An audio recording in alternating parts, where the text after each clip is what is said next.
bake mac and cheese!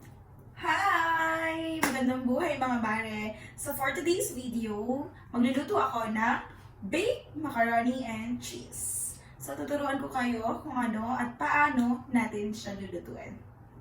This is our ingredients.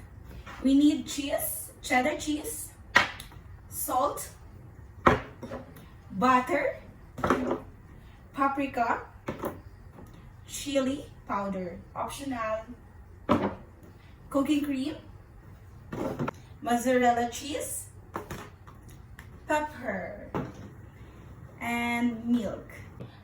Magpakulo ng tubig. At kumulo na nga ang tubig, ilagay na natin ang macaroni. At hayaan nating maluto. Buksan ang kalan at magpainit ng kawali. Maglagay ng butter.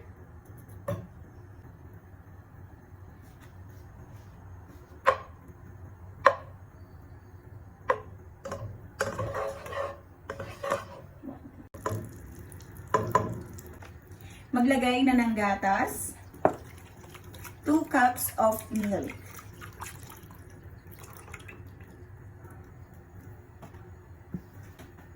Cooking cream,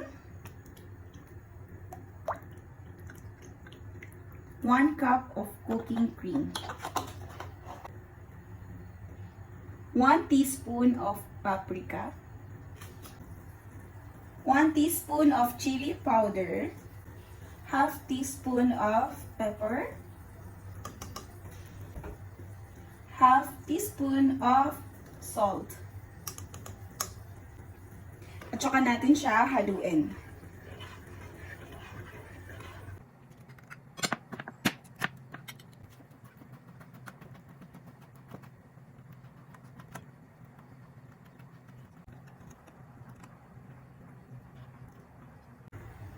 Ilagay na natin ang cheese, cheddar cheese, and the mozzarella cheese. Damihan natin para bongga.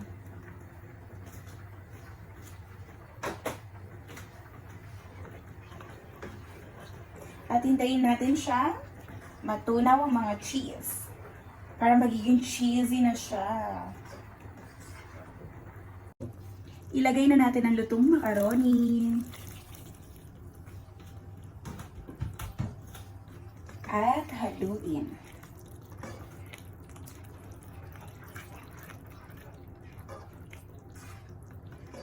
Hanggang sa ma-absorb lang na macaroni yung ating sauce. A few minutes later. Wow! It's already cooked!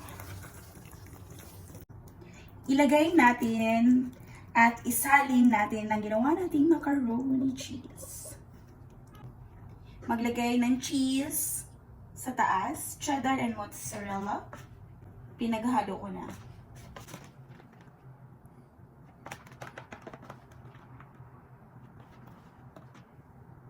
Buksan ang oven at sindihan ito.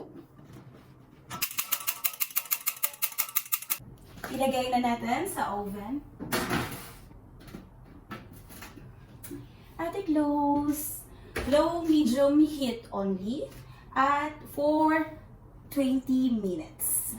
A few moments later. Oh my God! Luto na! Wow! Smell good. I smell good. Oh, as you can see.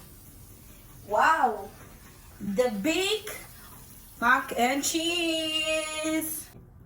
Let's check kung gaano siya creamy. Oh! Oh my God! So cute yung mozzarella cheese. Let's try. Tikman natin. Sobrang init.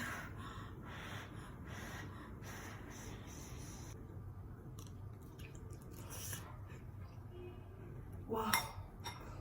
Perfect. Ang sarap. Oh. You know mga mare, it's my first time.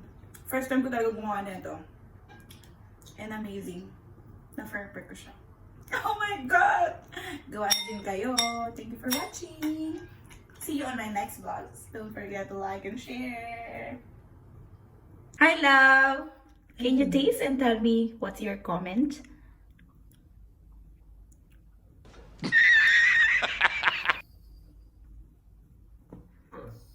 Not good.